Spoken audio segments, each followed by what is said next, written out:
Welcome to day 2 of the New City Summit. We're very excited you're here. Just before we start with our fantastic first session, just a few points of housekeeping, and apologies if I'm repeating myself from yesterday, but we have a lot of new arrivals this morning. We had a fantastic day yesterday, and we have a really, really strong program this morning, starting with this very, very good first session. I wanted to draw your attention on just a few things. The first thing is at 1:30 today, during lunch in room Darwin 4, will be our App My City Prize, which the New Cities Foundation launched to promote mobile apps that improve the urban experience. So if you want to see the demonstrations, that's at 1:30. Also, I want to invite you to join the thousands of people who were tweeting from this room and retweeting yesterday. We had our Twitter feed was going crazy, so I invite you to do that. There's information on our Twitter handles and hashtags in your programs. Also, I invite you to use our Presdo networking tool, which is on our website, and also information on our program. Finally, as I told you yesterday, the coffee breaks and networking breaks will be downstairs, so after these sessions and the demos that follow it, I invite you to go downstairs. On that note, we can start the panel. Have a fantastic day. Thank you. Thank you very much, everybody. I'm Diane Brady.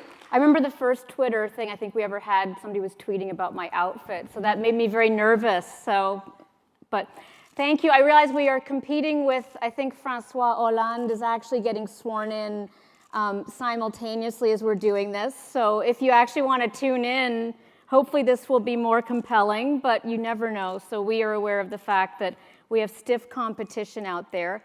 Our topic is hardware, software, and I think depending on who you talk to, we're either on the cusp of a new age, the digital city, the connected city, the smart city, or we're at risk of crumbling under the weight of our infrastructure issues and people on the margins. So we're going to be addressing a lot of that. I am going to dispense with protocol and actually introducing my panel, and the minister is second. He is second this time because Jonathan is sitting here first. So we have Jonathan Woetzel, who's a director with McKinsey and Company in Shanghai and leader of McKinsey's Cities Special Initiative. Is that right? Okay. And also co-chairs the Urban China Initiative with Columbia University and Tsinghua University. And you're an author. We will spot the person who has not written a book yet, John. So next we have Greg Clark, who many of you heard yesterday, the Minister of State for Decentralisation in Cities in the United Kingdom, and that was a position that was created for you. I like to think that certainly you're taking the lead. He was elected MP in 2005, which, by the way, was the same year that humanity became a mostly urban species. So we're going to try and figure out if there's some linkage there. And he has also worked for Boston Consulting Group, US, Iceland, well before the crisis, South America, and Mexico, and director of policy for the Conservative Party under 3 leaders. So that, I think, is the greatest accomplishment of all, probably. John Rice, vice chairman, president, and CEO of GE Global Growth and Operations. I just think of you as the guy who does all of international for GE. I know there are many other players, but I think that GE has a great perspective, insight into what governments are thinking, into where the investments are being made, and some of the different challenges and the transformative power, not just on a macro level, but also on a micro level. So I think we can talk a lot about that.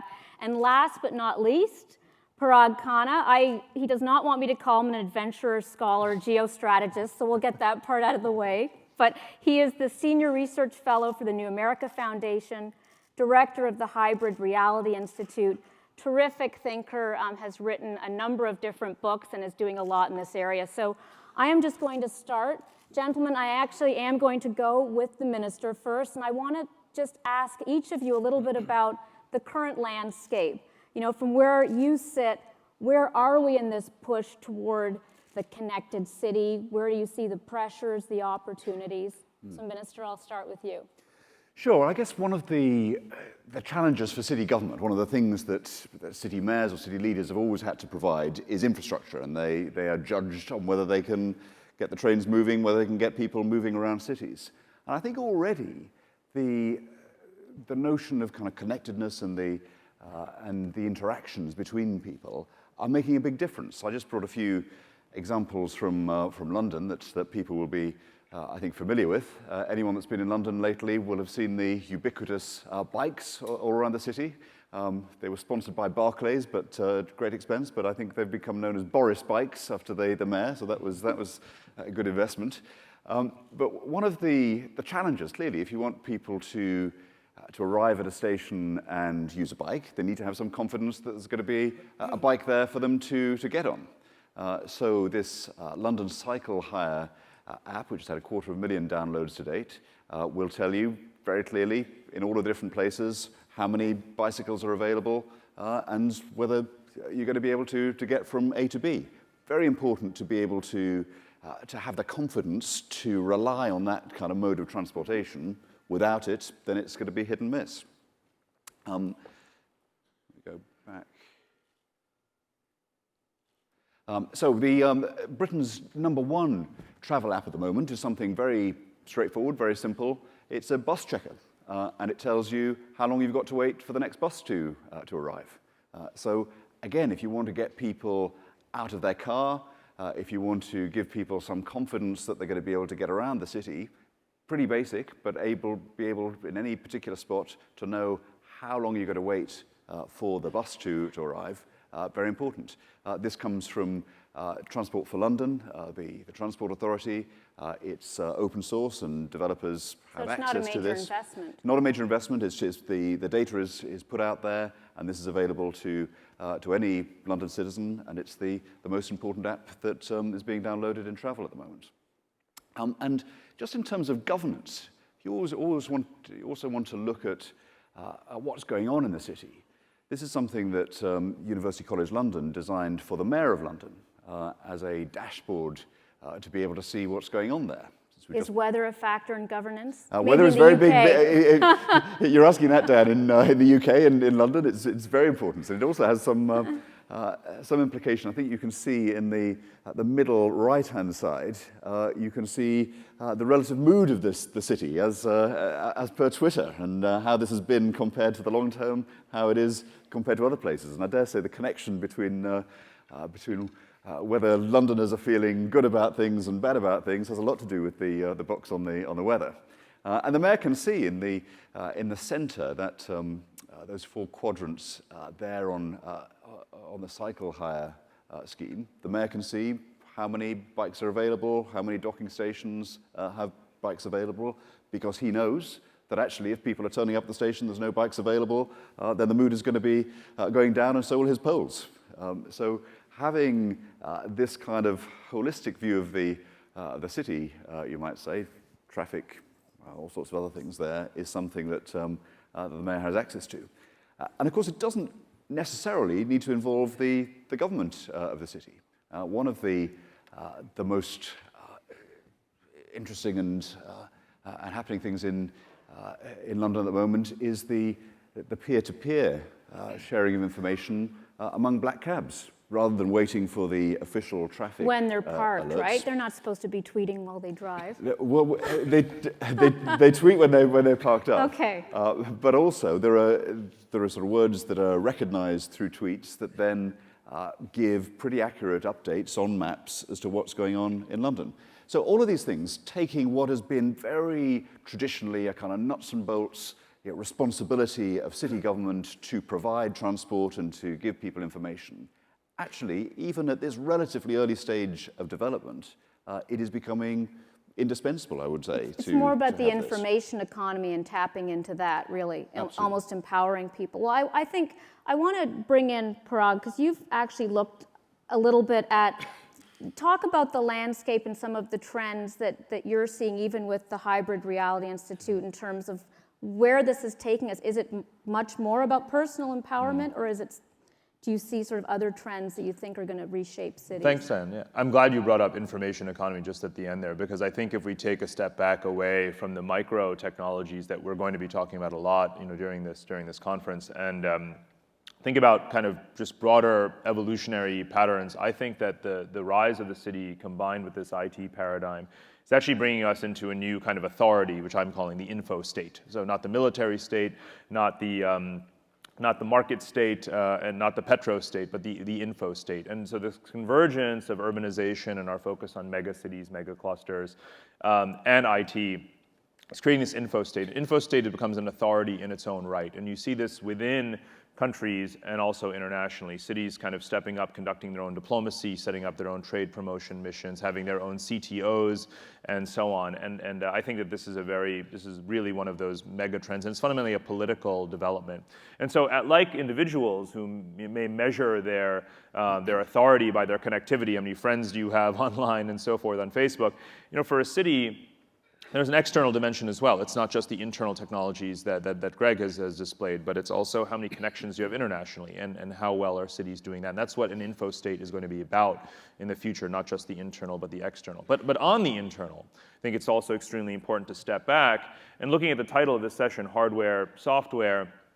The original usage of those terms to me is hard infrastructure, bridges, roads, tunnels, railways, and so forth, and then soft infrastructure, the public services, the education, healthcare, and those kinds of things. So let's not forget that in most of the world, that is still the big infrastructure gap, both in the hard category and the soft category.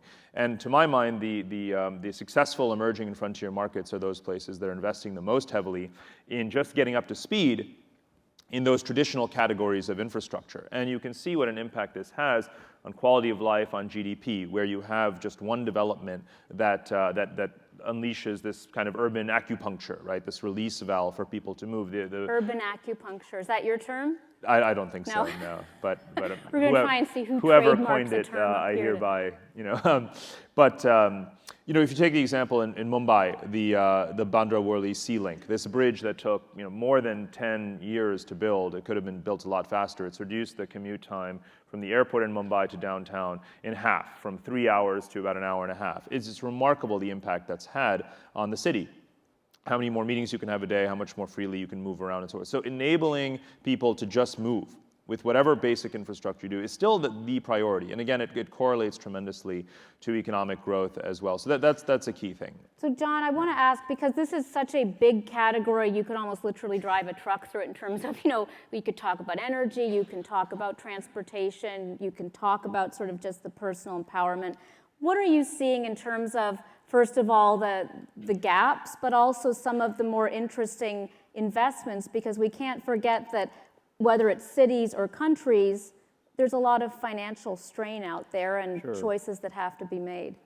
Well, I think to maybe play off both of the comments that have been made, if you look at, we tend to talk about overarching themes like a smart city, a connected city, but to me That's a different company. What's The that? smart city. Yeah, exactly. Connected. well, right, but all those overarching themes, it really comes down to taking small pieces. Like if you look at the apps that London has, they're the kind of things that are going to make a substantive difference, and they will plug into some of these overarching themes over time. But that's the way I think you're going to solve these problems. If you got to build it one kind of petri dish at a time.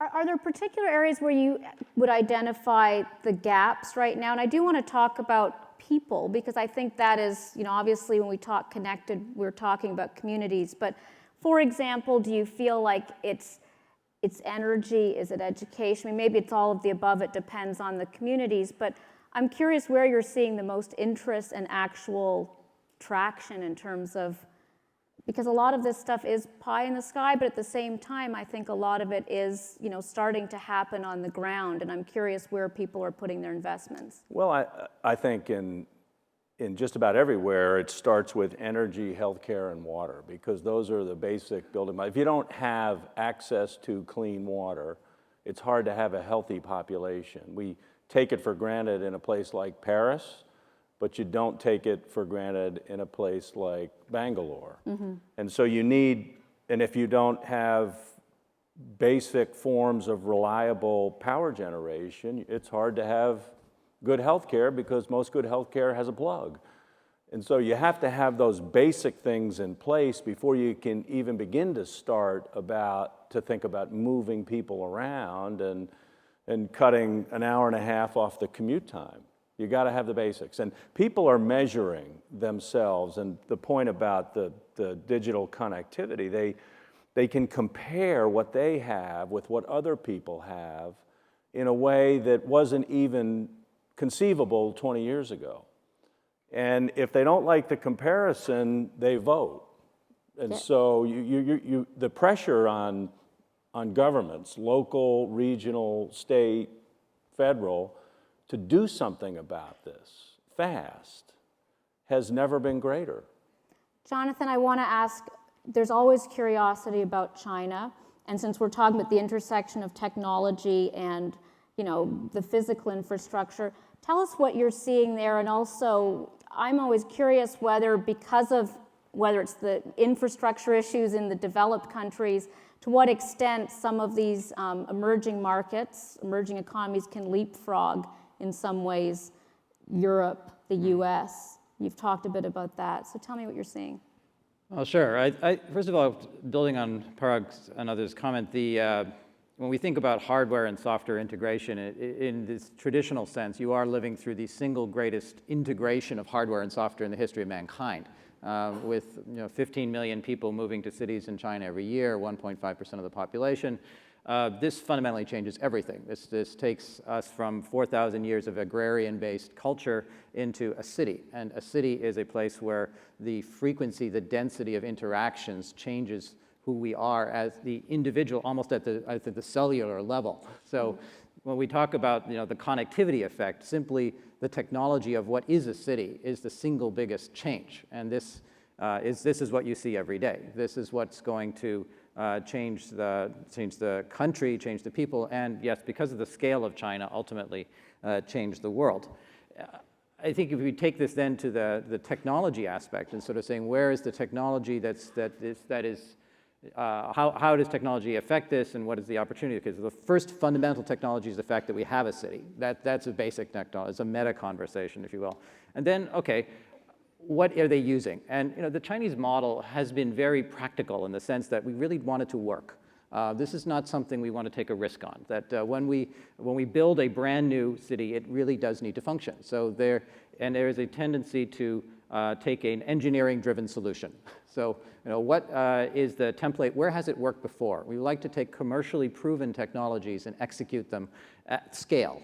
And so many times people look at around a Chinese city and they say, well, where are all the people? Well, the reality is that we have the capability, the money to essentially lay out 2 square kilometers, 4 square kilometers, 10 square kilometers, and then we don't have a problem getting people to come there. I mean, there is a lot of people in China, and many of them will come to cities. So we want to make sure it works first. So this leapfrog is very real. We do not have to repeat 800 years of industrial revolution. We can simply take the best available. Now, not the bleeding edge. Again, no government minister is going to take it wants to cut the ribbon on something and then have it fall apart. So it does actually need to work. Greg's willing to do that, right? Yes. Yeah. So that said, to get it in place, we certainly want the best of breed. And so as you see, lots of innovation going on. I want to ask about, because in a public-private partnership, it's tossed out there like it's the panacea to all ills. Basically, that's okay, we're going to do a public-private partnership. I would love each of you to talk about, in the same way we have this intersection of technology, we also have the private sector that's supposed to pick up the slack as governments don't have necessarily the income, and some of the pressures that creates. I don't know if it's something you want to talk about in terms of where you've seen it work well. I mean, a lot of what you're talking about with apps, for example, that's not money that you have to lay out, and where you think perhaps there's a little bit more strain, and John is the private sector, so we'll have you answer for that part. I think we've kind of almost gone beyond there being a big debate about this. I mean, most cities and most countries, as far as I can see, now accept in a pragmatic way that actually it's necessary to work together between well, then how do you govern it? And others. Where the public sector is involved, there are requirements ultimately down to the kind of re-election of the mayor or the government and the transparency and the scrutiny that comes with that. But I think people have got used to that. I mean, in Britain, it's quite common for people to appear before parliamentary committees from the private sector to be scrutinised and asked questions as to their performance against public contracts. So I think both sides have got used to it. I don't see it as this great sort of binary choice that perhaps was the case before. Do you feel that governments can keep up in terms of actually the monitoring? And maybe, John, if you want to step in too, I think one of the issues is always the private sector does have particular needs that need to be met. And certainly in the US, that has been an issue to some extent where either the public fights back or, in fact, the private sector does not necessarily feel some investments are worth their time. Well, at the risk of oversimplifying, because that's what I like to do, if you start with the private part of a public-private partnership, investors are going to want to get a reasonable, risk-adjusted return on that investment. And for most corporations, it starts with their weighted cost of capital. So if your weighted cost of capital is 12%, then the private part of the public-private partnership needs to return something in excess of that. Otherwise, it doesn't make sense. It might make sense from a philanthropic perspective, which a lot of companies like ours and others do, but it's not going to be really a sustainable investment. And so I think if you say to a lot of people kind of on the public side, you want to do this public-private partnership and allow the investors that return, things start to waver a little bit. That being said, I think they're critically important to solving the kind of problems we're trying to solve, because you will not do it unless you attract private capital. I think you need government investment, you need NGOs, you need a philanthropic effort, and you need private capital to sort through the kind of issues that we're sorting through. So I believe the concept has to work. It's going to be different, and it's a little bit like a horoscope, right? It means something different to in each country. Everybody that looks at it. Parag, talk a little bit about, I think your term is the generative city. What does that mean? And again, we have this confluence of you could say multi-stakeholder, but there are many different players involved in terms of making it work. There are. I'm glad we're focusing on governance and technology and the fact that there is this gap that needs to be bridged. What Greg described as this political process of accountability and scrutiny and oversight obviously applies very much to Western democratic societies, but as Jonathan can attest, in China and in most of the world, you see the rise of parastatal entities, these new kind of hybrid public-private corporatized with their own regulatory mechanisms and so forth that have been created to oversee major infrastructure projects, whether it's port developments, special economic zones, downtown business districts, and so forth. And that's where the buck actually stops.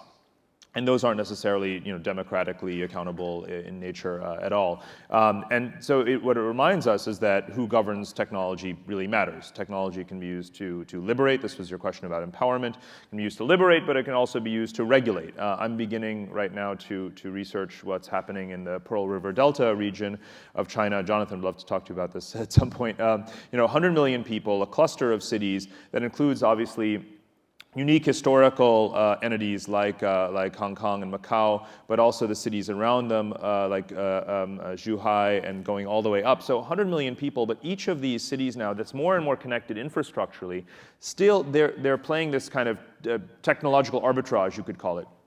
Different policies within each one about who can have access, who can be a resident, ease of starting a business. All these kinds of things are different. And technology, maybe like a universal ID or something, is going to... Most countries can't control that. They don't get to dictate, who gets to live where. Right, but so in China, of course, what you might observe is actually what I'm calling the postmodern hukou system, right? I mean, you use technology to control this in and out movement, even within and across cities, because you can through technology. Now, on the one hand, urbanization is obviously a very positive thing in terms of the economic opportunity, but let's not forget, though, that technology is going to be used in these different contexts very differently. So this is why we talk about generativity, which bridges this discourse on technology and all of its promise, but with governance, who controls it, and what is the citizen's right to participate in that. And often you don't find that happening. So the need for an urban Bill of Rights, if you will, that's somewhat different from just a generic constitution. Issues around privacy of your data, especially if it is embedded in a single ID, and these kinds of things. Of course, poverty, right? I mean, urbanization is also creating, of course, intense economic stratification. Are there interesting digital solutions there? To addressing marginalized, not just marginalized people, you also, and Minister, you can weigh in on this, there are marginalized cities, right? It's one thing to talk about London, it's another to talk about second tier, third tier cities. Jonathan, you certainly, in China, that's clearly been a move to the interior. I'm curious with the haves and the have-nots and to what extent when we talk about technology, that can be addressed and is being addressed. I don't know if you want to weigh in. Certainly Manchester's been interesting in that front. I think it's always and everywhere the case that you need to be concerned about access, because amongst the benefits of technology are cheaper services. And if those cheaper services are just available to those that have anyway, then actually you've got a potential rise in inequality. So I think in most public policy programs, the concern to get people who might be left behind to stay up with the mainstream is there. When it comes to other cities, I mean, often there is something about cities, as has been said, which makes them peculiarly suited to the kinds of interactions that we're talking about here. So even though those that might start further behind others, they are fertile territory, it seems to me, for the kinds of innovations that we're talking about, and a good way to find cities sometimes that have been in decline from having a raison d'etre that was physically industrial. Actually, the proximity and the concentration of people and infrastructure can be used to actually revitalize them. I found it interesting that when there was this push to have directly elected mayors in the UK, most people said no thanks. Why is that? If cities are so relevant, why do we not want some governing body making decisions at that local level? Or was that not the issue? I think it is an issue. We have the Liverpool mayor here too. I'm not sure if he's here this morning, but... The experience in the UK is that where cities have adopted a strong form of executive leadership, like a mayor, and London being the prime example of this, actually they see that it works. London has, most people think, benefited from the two mayors that they've had, and there's a great deal of approval for it. In fact, there was a poll recently that suggested more Londoners would favour independence from the United Kingdom than would want to get rid of the... Well, go figure, yes. the mayoralty. So I wonder if the rest of the UK would like independence from London. Maybe it goes both ways. So sometimes there's that appetite as well. So when people see it, they like it and they're used to it. But actually, for people to imagine what it would be like and to have, as they might see it, someone with power and authority that hasn't been there before, it's easy to think of reasons why that might be a worrying thing. And if you've got incumbents who are used to operating in a certain way and think that they're doing reasonably well, they don't think that there's a particular crisis or challenge to overcome, then it can be a small c conservative response to actually stick with what you've got. So I think in the UK, in terms of governance, it is through demonstration that it's likely to take off, rather than through revolution.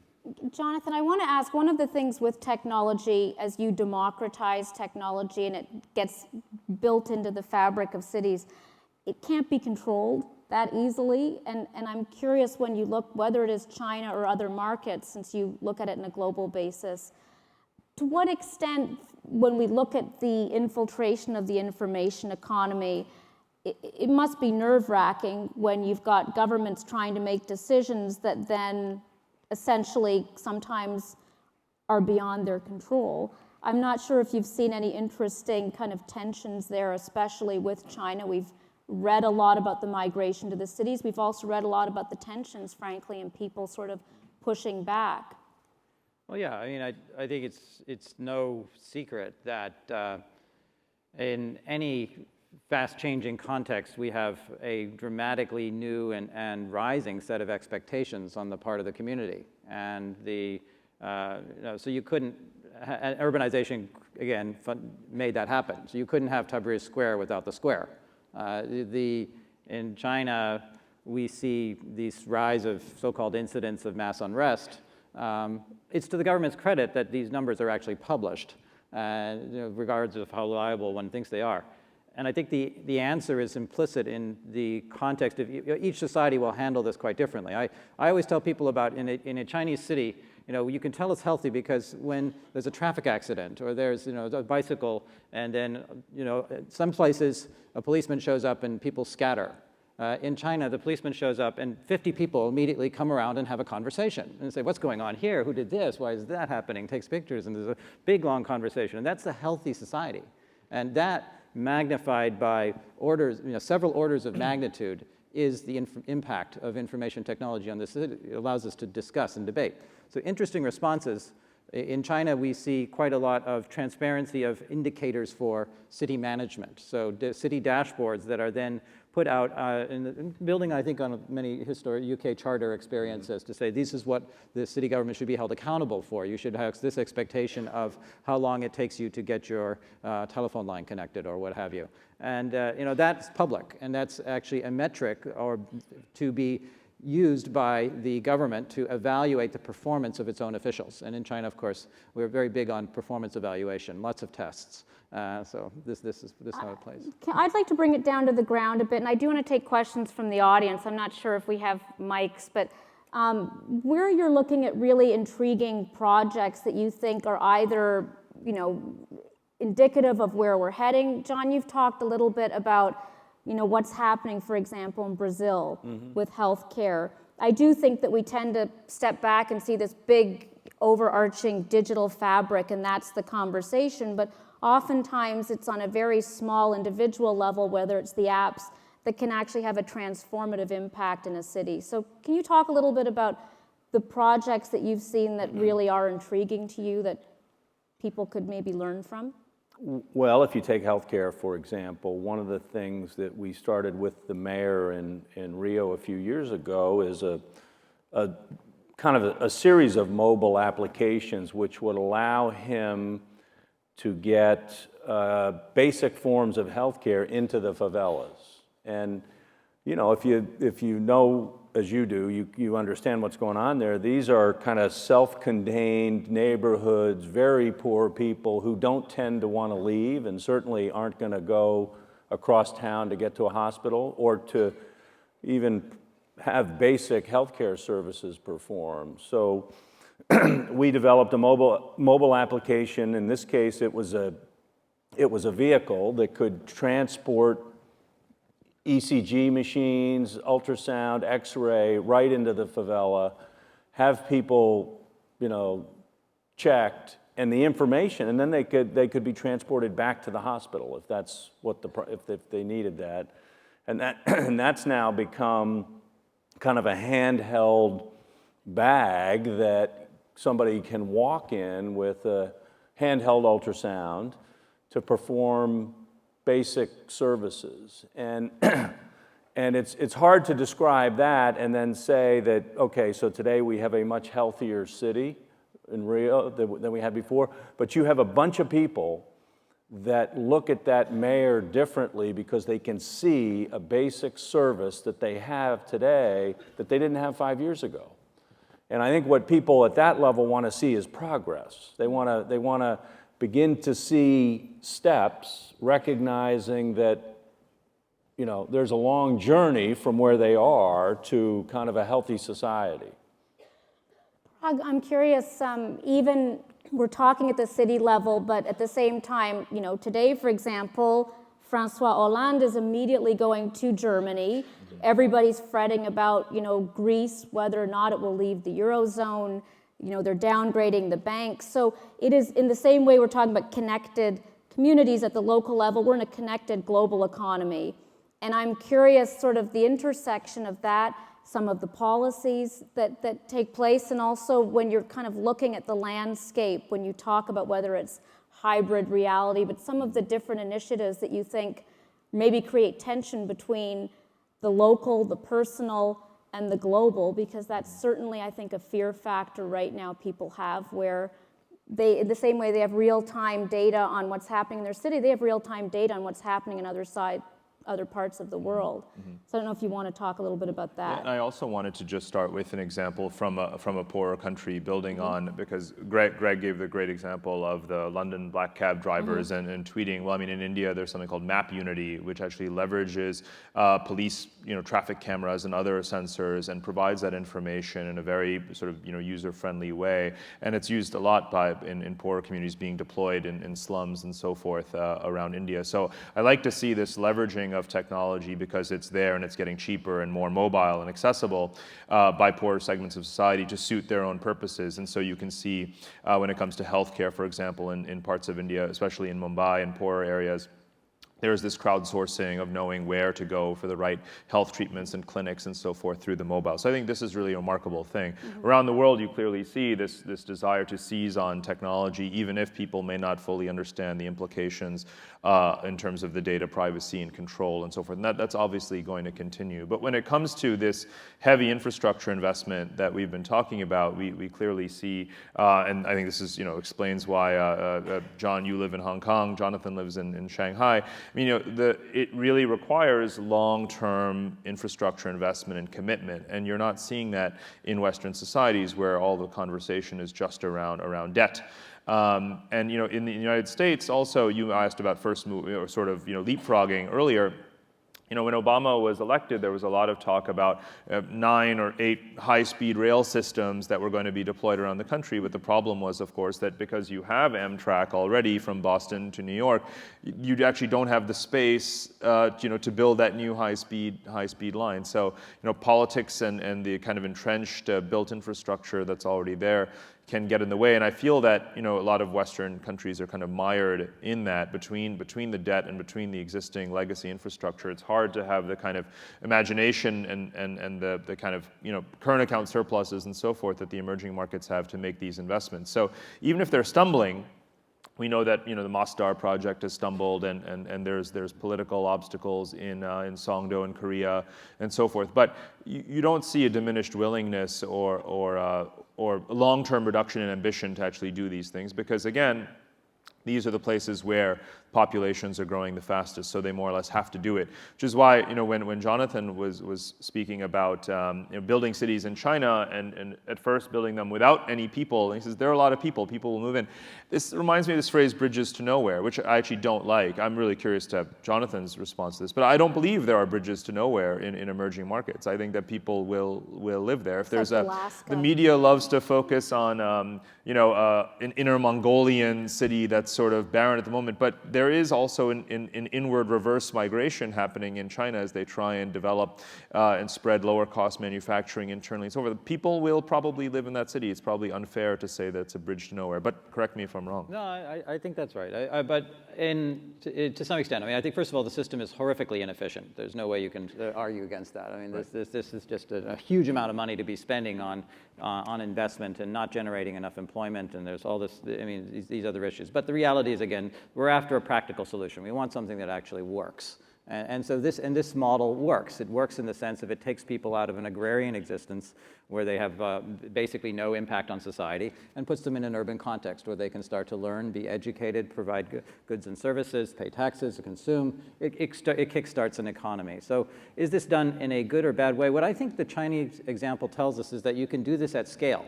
That's what all it says. It says you can do this in increments of 1 million, 2 million, 4 million. I mean, before, the mental mindset was, it's going to take you like 10,000 each time, and maybe you do that for 3 or 4 years, and 400 years later, you have created something. Now, this is something that's happening now, and it's going to basically go on for another 10 to 20 years, and then we're kind of done. This really, phase, 10 to 20 years and we're done? Yeah, pretty much. I mean, because you get up to 70% urbanization level, and at that point, the game kind of changes. And right now we're at 50, give or take, 1.1 to 1.5% every year. Do the math. So it's, I think we are already within sight of that. We know it's happening. So the model has to start changing now if it's going to succeed in 20 years. So we have a much bigger problem. What should the priorities be? Because one of the issues that you talk about is, engaged communities. You've got all these people that are moving to the cities. they don't have the tools. You have to keep them engaged. I mean, one of the big investments post 9/11 was security, right? We're all, camera'd up in a lot of cities. People are aware of, that being sort of an issue in a lot of cities. One thing we haven't talked about is education. We haven't talked about mobilizing talent. We haven't talked about how you bring people along with these sort of digital transformations. I don't know if it's something that you want to address, Minister, or anybody wants to weigh in just in terms of smart investments and ones that maybe are misplaced. Well, if I could just build one minute, because I think this is hugely important. It's not, and I don't think it's necessarily from the fact that we can make dumb investments, in a sense that I almost feel that this, as was said before, this is the new normal. I mean, the smartness of the city, it should be the given, because there's absolutely no other way to handle the issue. This fundamental question of integration of migrants in the case of the developing world, and in the case of OECD, I'd argue the integration of disenfranchised communities. There is no other resource than technology to bring people in. I give a very simple example. I teach at migrant schools on the weekend in Shanghai. And Shanghai has about 1 million migrant, well, I'm going to say 500,000 primary school age migrant children. It has 15 public school libraries. 15. Okay, there's obviously no way you can actually build that many libraries. It's just not going to happen. So one has to use technology. You have to use it in order to get these kids access to education. So there isn't any option here. And so this is the answer. The answer is the technology. So. I think the technology can also give a more powerful voice to people against their rulers, against elites. One of the things that we've done in Britain in recent years is to require all municipalities to publish in machine-readable form all of their spending above £500, so that people can see which authorities are spending more than others for particular given services. And we've coupled that with an Act of Parliament that now gives the right for any community group to challenge the way it's done at the moment, furnished with this information. So if they discover that actually a particular service is being provided at a vastly higher cost than another one elsewhere in the country, they can obviously use the ballot box, but they can go further than that. They can now have a legal right to say, right, we are going to mount a challenge to that. We're going to get together and we're going to provide an alternative way of delivering this service. And if we can do the same we can get better results for the same amount of money, or we can get the same results for less, then we have a right to do that. So I think turning the tables, giving the right of initiative to people in communities, rather than having a monopoly right of initiative amongst those that are at the top table, is an important ability that the technology brings in. But people say information's power. At the same time, there's a tsunami of information coming at us now. And on the one hand, you've got big data and how cities, governments, companies are using that data to really be smarter about decisions. At the same time that you have these privacy concerns that, if anything, are tamping down on your ability to use that data, I think is an interesting tension. Who's winning the day, do you think? Well, it is a tension. You need to resolve it when it is personal data. But what I would say is that looking at the apps that I put up earlier, the information that's available to people in communities to see what is being spent on their behalf. It's not citizens individually that need to process that information. People on their behalf can produce analyses that then they can present to them and say, do you know this was going on? And I think that ability to work with others, to challenge the way things are done, is an important dividend of the technology. Great. I don't know if there's questions in the audience, and if we have, there's Esther, you've got a question. I guess project. Are there mics from?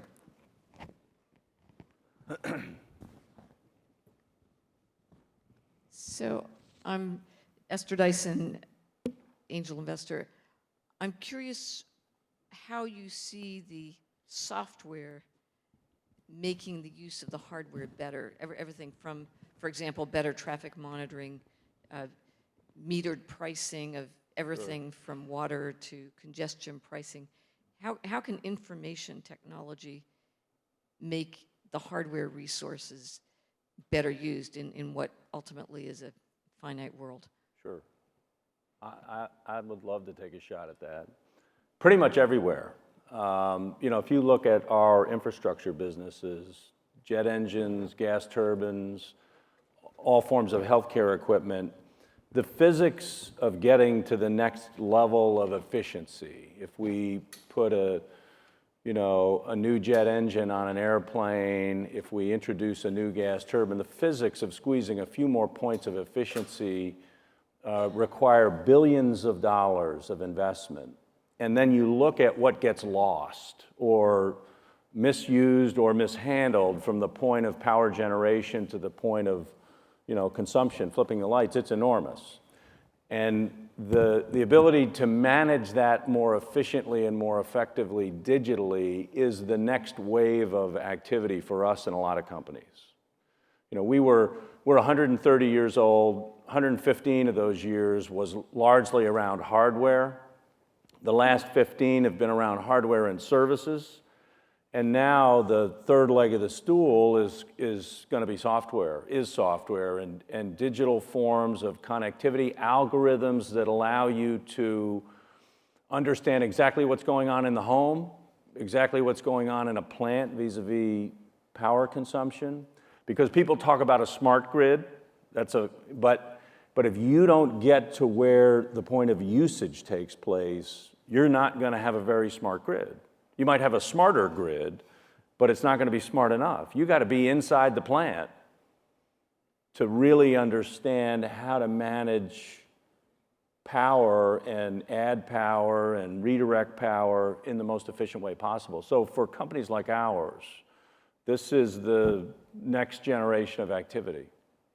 It's interesting because you actually have the political pressure too. I mean, congestion pricing, London was able to get it, New York was not. Yeah. So I think that a lot of that gets into to what extent are people embracing the software as, because it does create choices and it does also create, real situations where people are paying more depending on what they use. You have to put more power generation in reserve just so that every time you flip the lights, they come on. And yet most people don't think about deferring power usage to off-peak hours because they don't understand the implications of the decision not to do that. And so, go ahead.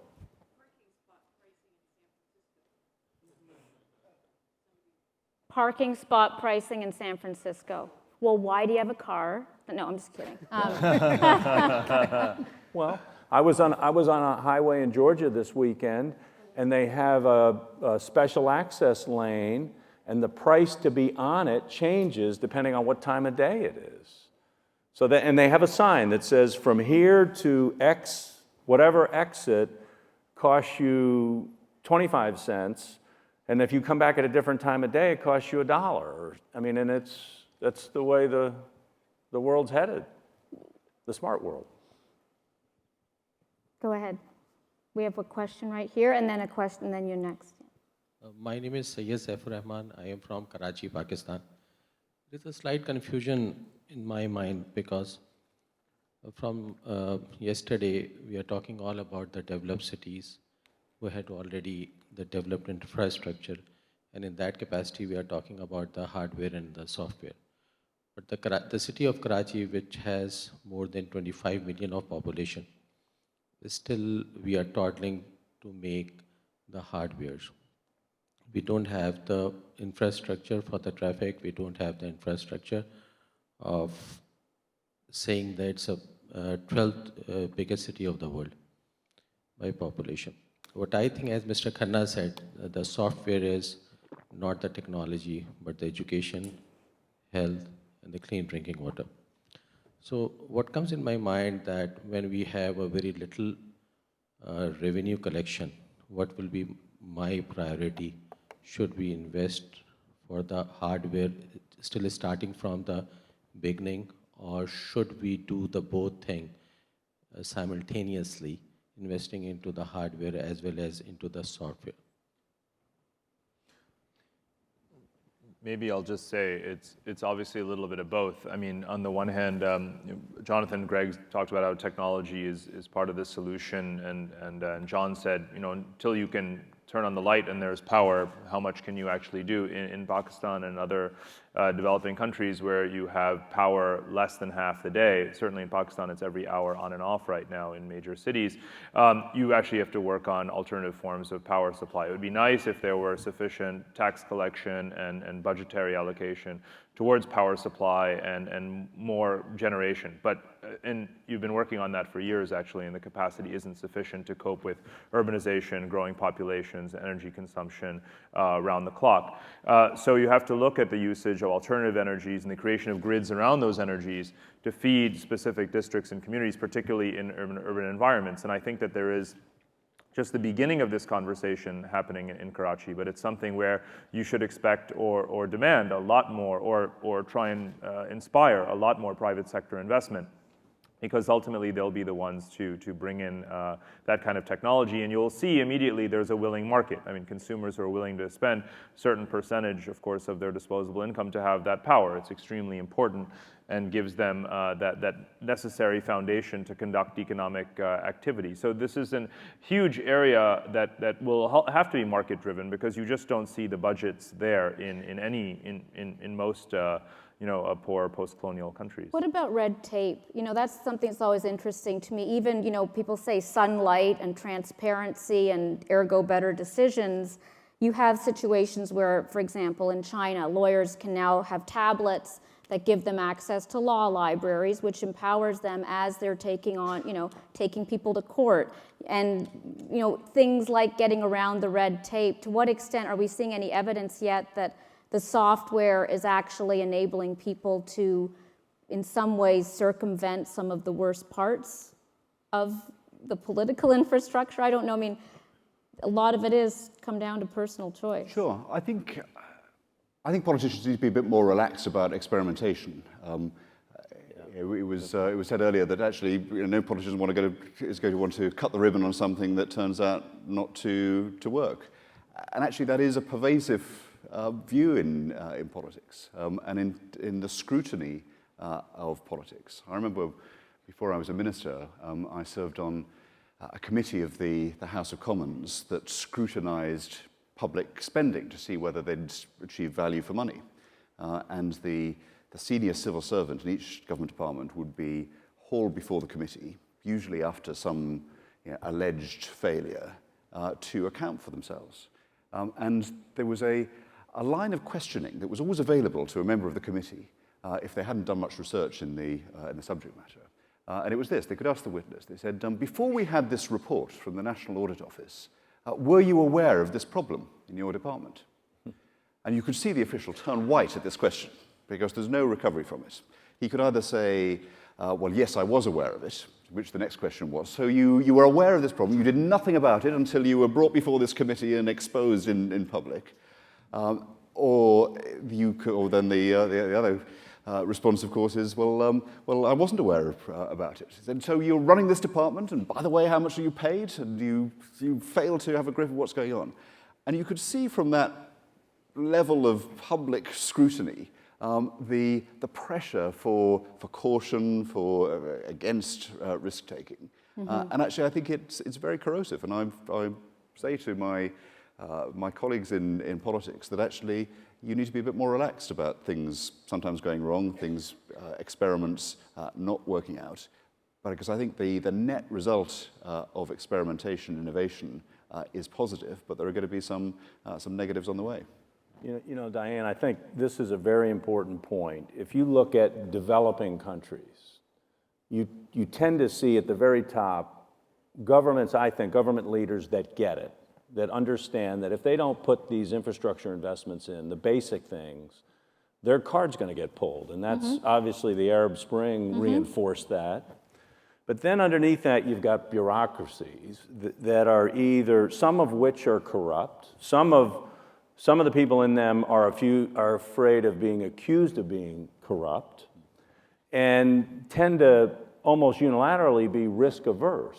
So when you talk about the point that Greg just made, and you extend that to the developing countries, you get into this paralysis, which is why You know, the Indian government's been debating a locomotive modernization program for 10 years. But it's not unique to developing countries. I mean, in the developed countries, you have agencies that don't even can't talk to each other. You know, Right. and so there's a lot of turf wars as well that I'm sure slow things down. I think that's right. It's more pronounced and more acute. But if you look at, sometimes the US government doesn't always make things happen as quickly as possible. And the congressional oversight when we were involved in the Iraq reconstruction, there was a lot of pressure to move fast and a countervailing pressure to go slow, because they knew that if they went fast and they didn't follow every bidding process, there would be some congressional oversight committee that would Have a field day. have a field day. And if you're in the bureaucracy, why take the risk, right? You don't get paid to go fast. So we'll change the payment model. Go ahead. You behind, yes, right there, and then in front. So yesterday in the governance session of Citizens, I asked about how New York went from a dirty, dangerous, and dysfunctional city to such a much better place after Giuliani and Bloomberg. And the answer was, to some degree, it was certainly about leadership and certainly about money. And the speaker said that worked then because we had a lot of money, we got a lot more policemen on the beat, but we aren't going to have enough money, and that's not going to be able to be the solution going forward. So my question is, can technology take the place of money?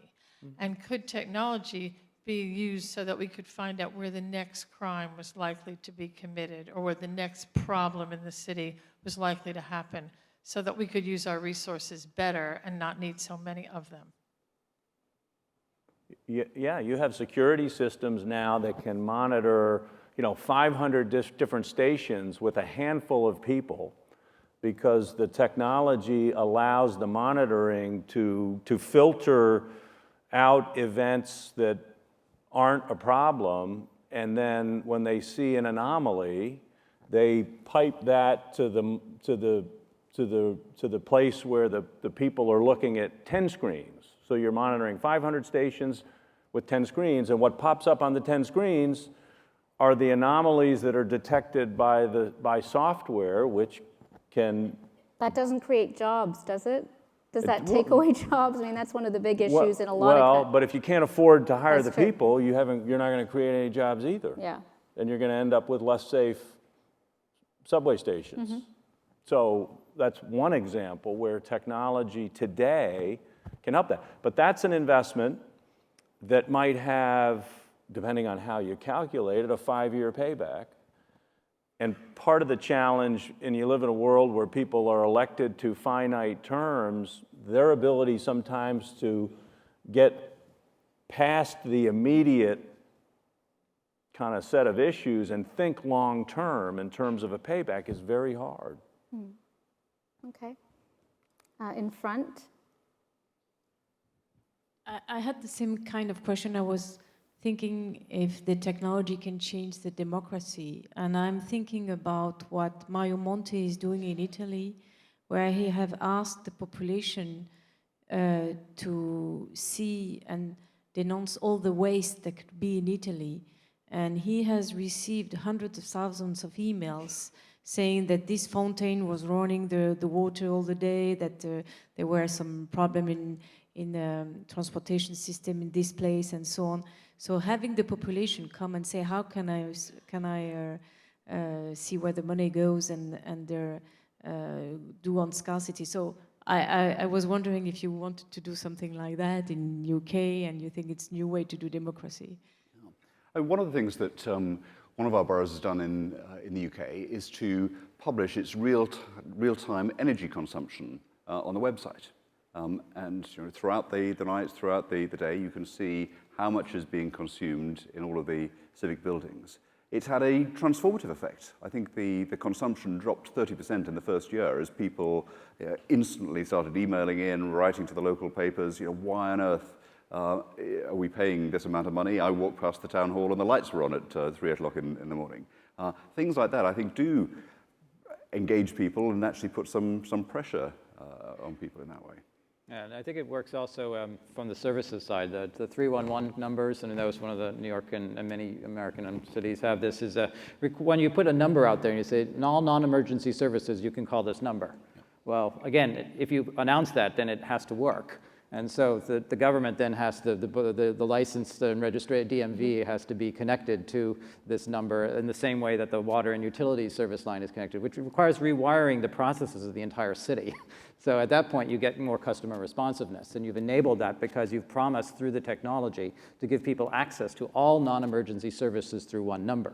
So simply by announcing that, then all of a sudden the entire mechanism of government changes to become much more responsive. Because otherwise, somebody sitting there at the other end of the line, manually trying to connect all these dots, it just you create a gigantic disaster, and that's a forcing mechanism. That's a catalyst for change. So. Go ahead. Hi, my name is Marcus Schaefer from Schaefer Architects. I'm a technological optimist, but nevertheless I'm interested in resilience, and I'm asking whether our cities are dumb enough. Sort of traveling through China, what I saw was also this kind of huge potential rust belt emerging, and therefore the fear that the kind of wave of smartness today might be a kind of a global Alzheimer effect afterwards, kind of rolling information blackouts. And the fear that also, we are driven towards a very technology heavy, but also very unstable future by corporations who are inherently interested in complexity. That's a lot of different factors coming into play. I don't know if anybody wants to. Well, I'd just pick up the average life of a building in China is 21 years, which I think is a good thing because relative to what? Elsewhere. U.S. is 40-odd years. Europe is actually 50-odd years, and that's a good thing because, in fact, if you wanted the buildings that they're building today to be lasting for 50 years, you'd have an unparalleled environmental disaster with the quality of what's being built right now. So the fact that it's all going to come down in 15 or 20 years is actually probably a good thing because it allows us to think through what's going to happen next and to plan it in the future. Kind of goes against the idea of sustainability, doesn't it? This yes and no, because I think the idea of planning out something for 50 to 100 years is almost the most unsustainable thing one can do, because you're trying to guess what people want in 100 years, and you're putting in place, technologies, which then, as we said, will limit your growth, limit your flexibility and your options.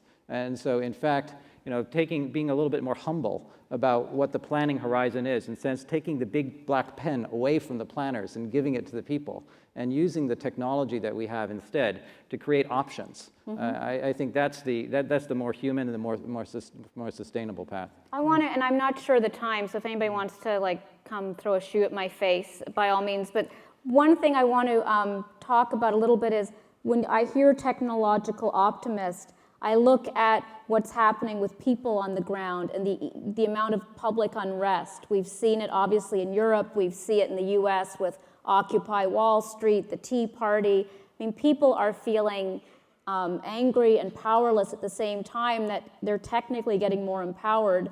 I'm curious to what extent that may be hampering some of the investments. It may be sort of shifting the priorities somewhat because they get to dictate to some extent where the money gets spent.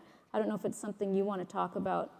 Yeah, I think clearly I think people in politics and people in leadership need to be part of those discussions and to join in them. And I think one of the troubling aspects that I sometimes see is that they are seen as apart from politics. They are seen to be a community that is different from the democratically elected community. And that I think that's always and everywhere troubling. And I've seen that very locally where you've had protest groups about a particular planning issue, for example, that almost doesn't occur to them that they have elected representatives who might be part of this. They feel the need to organize separately. Then, of course, the national campaigns. And I think it's a real challenge to politicians and national and local leaders to become part of that rather than be in separate tribes.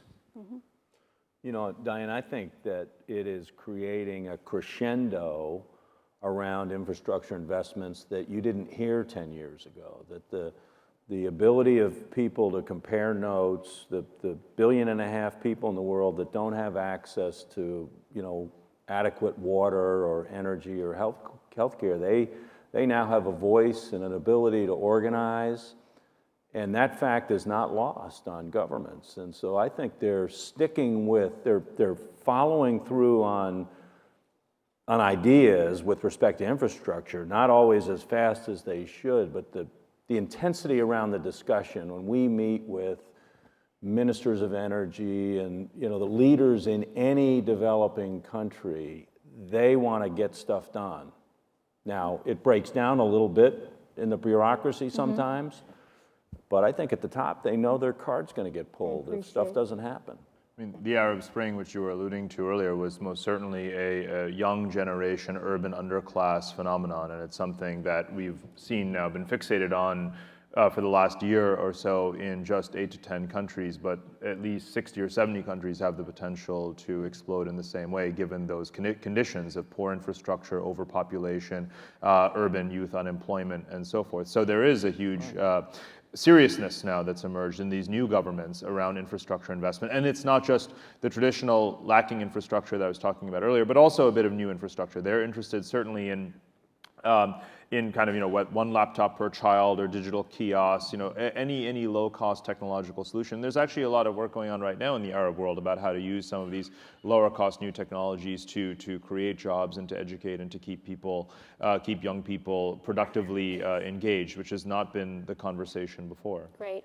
Well, I think that is it. Am I right for time? I don't know, just very quickly, if anybody has any thoughts you want to leave the audience with in terms of what's on your radar screen that you're watching that's intriguing or troubling to you, just as a final thought as we're talking about this nexus of technology and the hard and the soft, so to speak.